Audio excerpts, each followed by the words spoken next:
67 కోట్ల మంది వానరులు మహావీరులైనటువంటి వారు రామలక్ష్మణులతో కలిపి పడిపోయారు.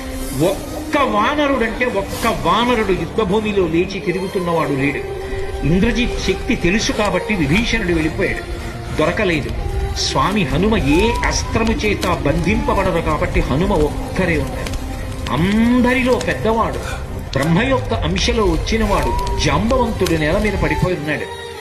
విభీషణుడు కాగడా పట్టుకుని అడిగాడు, తాతా కుశలమేనా అని అడిగాడు. వానరులలో శ్రేష్ఠుడైన హనుమ బ్రతికి ఉన్నారా అని అడిగాడు జాంబవంతుడు.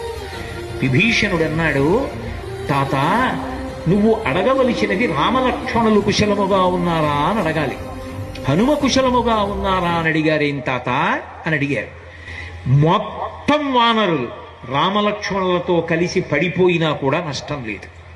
హనుమ ఒక్కరు బ్రతికి ఉంటే మళ్ళీ అందరూ బ్రతుకుతారు.